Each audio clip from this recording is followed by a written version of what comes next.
పురాతనమైన ఆలయం శ్రీకృష్ణుడు నివసించిన రాజప్రాసాదం ద్వారకా మహత్యం గురించి స్కంద పురాణంలో 7వ ప్రభాస కాండంలో వివరంగా చెప్పారు.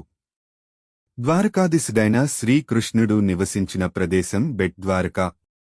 ఆ స్థల విశేషాలు. బెట్ ద్వారకా ఒక చిన్న ద్వీపం. ద్వారకా పట్టణానికి ఉత్తరంగా 30 కిలోమీటర్ల దూరంలో అరేబియా సముద్రానికి ఒడ్డున ఒక పట్టణం ఉంది. అక్కడి నుంచి ఫెర్రీల ద్వారా బెట్ ద్వారకా చేరుకోవచ్చు. బెట్ ద్వారకా అంటే శ్రీకృష్ణుడి చిన్ననాటి గురుకుల స్నేహితుడు సుదాముడు, కుచేలుడు బెట్ అంటే బహుమతిని ఇచ్చిన ప్రదేశం అని. పేదవాడైన కుచేలుడు గుప్పెడు అటుకులని శ్రీకృష్ణుడికి కానుకగా సమర్పించినది. కుచేలుడి పాదాలు కడిగి సాదరంగా ఆహ్వానించిన ప్రదేశం ఇక్కడే. బెట్ ద్వారకా శ్రీకృష్ణుడు తన కుటుంబంతో పరివారంతో నివసించిన ప్రదేశమని కూడా. గోమతి ద్వారకా పట్టణంలో శ్రీకృష్ణుడు తన దర్బారుని నడిపించాడని, రాత్రికి ఇక్కడికి తిరిగి వచ్చేవాడని అంటారు. ఇది చాలా పవిత్రమైన ప్రదేశం. అలనాడు శ్రీకృష్ణుడి నిర్యాణానంతరం అసలైన ద్వారక సముద్ర గర్భంలో కలిసిపోగా మిగిలిన చిన్న భూభాగమే ఈ బెట్ ద్వారక. ప్రధాన ఆలయమైన ద్వారకలో ఉన్న ద్వారకాధీశుడి విగ్రహం లాగానే ఈ బెట్ ద్వారకాలో కూడా ఉంటుంది. ఈ 2 విగ్రహాలలో చేతిలోని గద ధారణలో మాత్రం మార్పు ఉంటుంది. సైజులో కూడా కొంచెం చిన్నగా ఉంటుంది విగ్రహం.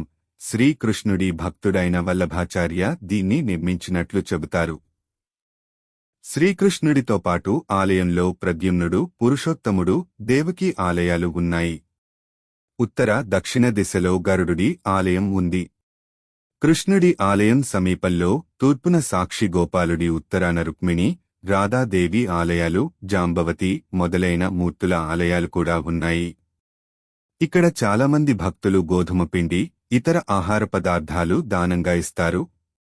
బెట్ ద్వారకా ఆలయంలో మధ్యాహ్నం 1 గంటకి మహాప్రసాదంగా భక్తులకి భోజనం పెడతారు.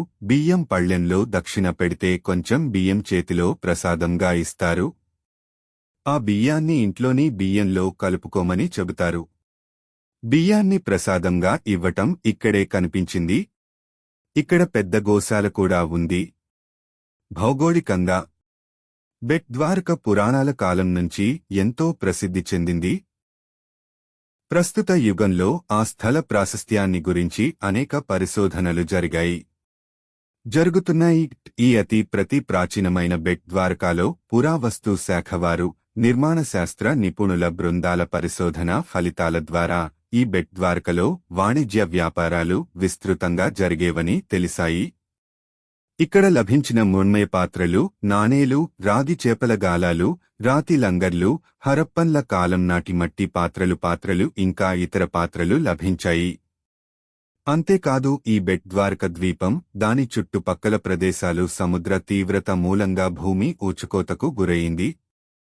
ఇక్కడ లభించిన రకరకాలైన రాతి లంగర్లు అక్కడ లభించే రాళ్లతో చేసినట్లు తెలుస్తోంది.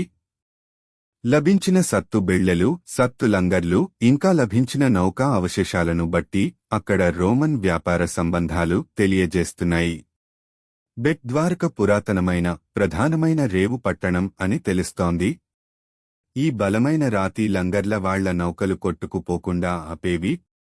అత్తర్లు, ద్రాక్షరసం వంటి వ్యాపారాలు క్రీ.పు 4వ శతాబ్దం నుంచి క్రీ.4వ శతాబ్దం వరకు కూడా విస్తృతంగా జరిగేవని అక్కడ లభించిన సీలు వేసిన కూజాలు, నౌకా అవశేషాలు చూస్తే తెలుస్తుంది.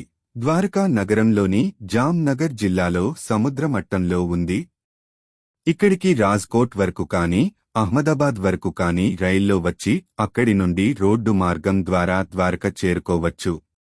ద్వారక నుంచి రాను పోను మాట్లాడుకుని ప్రైవేట్ వాహనాల ద్వారా ఒఖా చేరుకోవచ్చు. అక్కడి నుంచి సముద్రంలో ప్రయాణించి బెట్ ద్వారక చేరుకోవచ్చు. ఈ ఆలయం సముద్రమట్టానికి కొద్దిగా ఎత్తులో గుట్ట మీద ఉంటుంది. మా అనుభవం. ద్వారకా నగరి నుండి మేము చుట్టుపక్కల ప్రదేశాలు చూడటానికి 10 మంది అక్కడి లోకల్ ట్రాన్స్పోర్ట్ వెహికల్లో బయలుదేరి ముందుగా గోపితలాబ్, నాగేశ్వర్ చూసి బెట్ ద్వారక చేరుకున్నాము. రోడ్డు మీద నుంచి 10ని నడిచాక సముద్రపు పడవలు ఉండే ప్రదేశానికి చేరుకున్నాము. అక్కడ 20 దొట్లు వెయిట్ చేశాక ఆవలి ఒడ్డున ఉన్న బెట్ ద్వారక ద్వీపానికి ఫెర్రీలో చేరుకున్నాము. ఇక్కడ సముద్రం మీద ఎగిరే పక్షులు యాత్రికులని ఆహ్లాదపరుస్తాయి. ఒక్కో ఫెర్రీలో 100 మంది పైగా ఉంటారు. ఫెర్రీలు కూడా ఒక పద్ధతిలో ఒకదాని వెంట ఒకటి వెడతాయి. ఖాళీ అని ఎవరూ వేరే వాటిల్లో ఎక్కరు. బోటు నెం చెబితే అందులోనే ఎక్కాలి.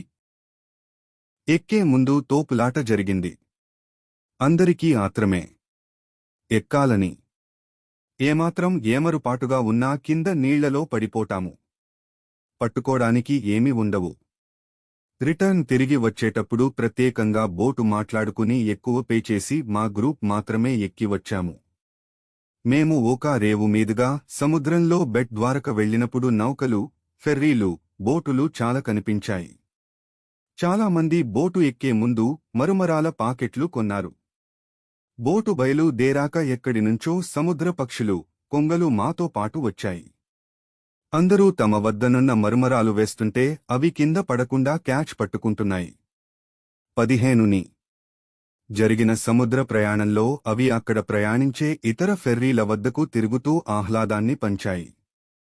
మేము తిరిగి వచ్చేటప్పుడు సూర్యాస్తమయం కావటంతో సముద్రం మీదనుంచి సూర్యబింబం లేలేత ఎరుపు రంగులో కనువిందు చేసింది. మా బెట్ ద్వారకా యాత్ర ఒక మరపురాని అనుభవం.